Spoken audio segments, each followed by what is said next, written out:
the Princess Rhaenys Targaryen. Thank you, Sir Lawrence. Episode 9 and 10 I've always considered sister episodes in that episode 9 is primarily Alicent's story and episode 10 is primarily Rhaenyra's story. Lucerys is dead. Rhaenys brings the news and breaks it to Rhaenyra, who not only has to deal with the news that her father is dead, but to hear that Alicent has, in the same breath, usurped her throne from her. And it's really the same or very similar period of time, a similar inciting incident, which is the death of the king, and how these two very different characters tackle it.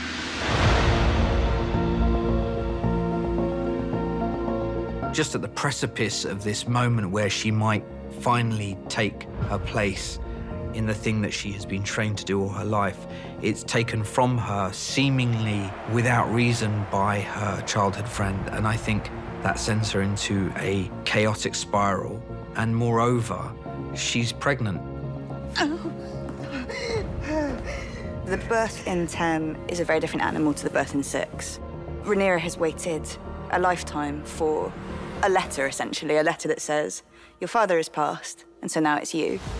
And, I mean, that's like a dominating prospect and expectation, and it finally comes, and she's in labor, and she's essentially, you know, house-ridden. And I think there's a deep sense of injustice. The thing that she had always fought so hard against about being the kind of the mother, the feted mother, is exactly where she finds herself at the point where the most important conversations of her life are happening. This is really the theme that Miguel wanted, was war, the battlefield. And so she's at war with herself, with her own body. Whatever claim remains to me, you are now its heir. Naught is to be done but by my command. There's a lot of emotional complexity in terms of, you know, this war that's starting without her and that's tearing her apart, literally tearing her apart.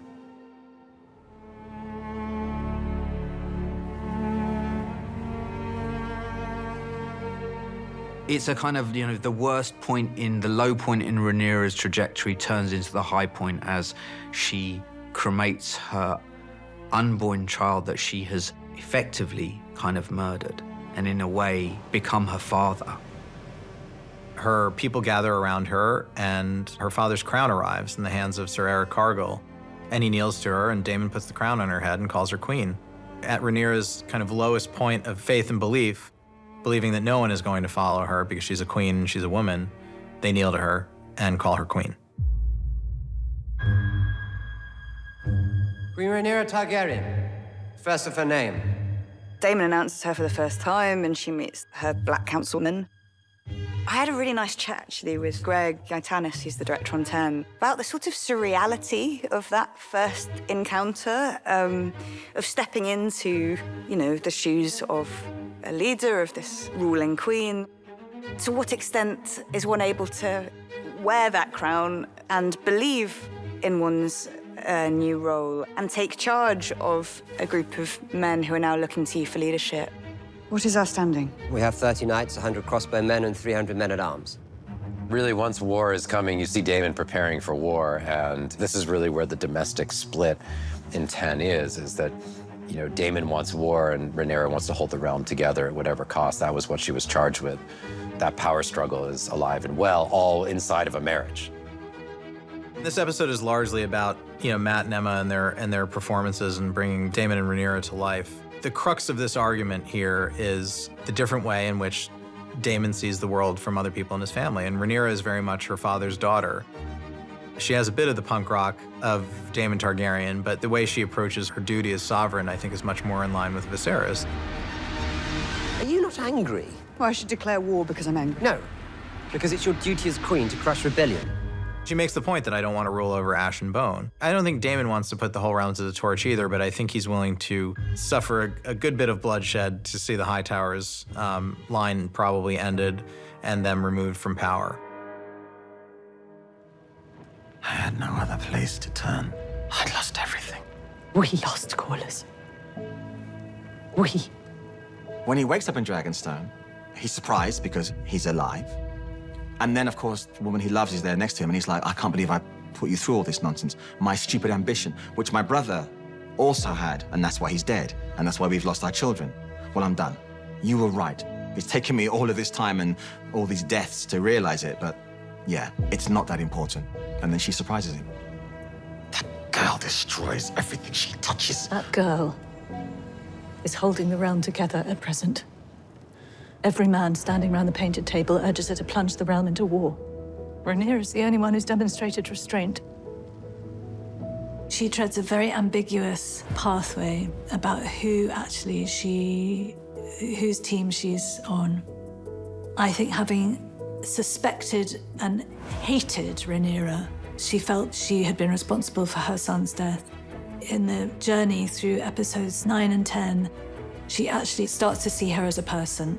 Her allegiance, her heart, shifts, so that by the end of episode 10, she steps in and she makes a decision to stand up and announce that she will go and get involved in the fight. I should take Maelys and patrol the gullet myself. If we're to have enough swords to surround King's Landing, we must first secure the support of Winterfell, the Eyrie, and Storm's End. I'll prepare the ravens, Your Grace. We should bear those messages. Dragons can fly faster than ravens, and they're more convincing. Send us. I think it's quite heartrending for Rhaenyra because she has to look at her boys and she has to start seeing them as men for the first time. I think despite her questions about motherhood, what she discovers in having children is that she gets to build a tribe of her own and actually finds a space where she feels free to be herself. And that's in this family unit that she builds. And I think sending her sons away is the start of the end of that stability.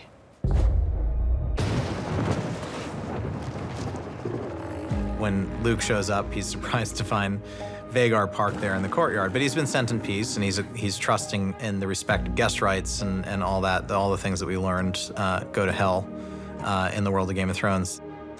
It's really a bullying sequence, a torture sequence, a chase sequence where Luke is trying to escape. No real hope of Arrax fighting Vhagar and anything good happening at the end of that. But Luke relies on the speed of his dragon and the maneuverability to try to escape, and just when it seems like he has, Vhagar is there waiting for him. Vhagar! No! No!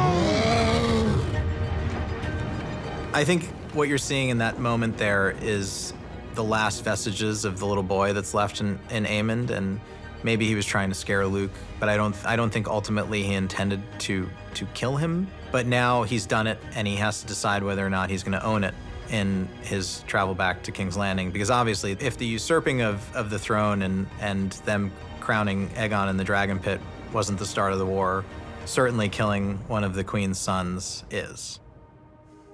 I think anyone who is wronged like Aemond was and has his eye taken out, you're gonna feel some sort of hatred, whether it's subconsciously or consciously, towards the person who did it.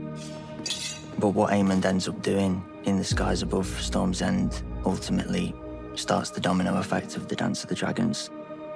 What I think is really affecting about it, within a series that, you know, there's a lot of loss, there's a lot of death, there is lots of pain of different sorts, and yet somehow I think this moves the goalposts for suffering. Once you've lost both your parents and you've lost a lover, maybe you think you know grief. And then I think what's so awful is that losing Luke tells her she knows nothing about grief and completely changes her outlook on the world going forward.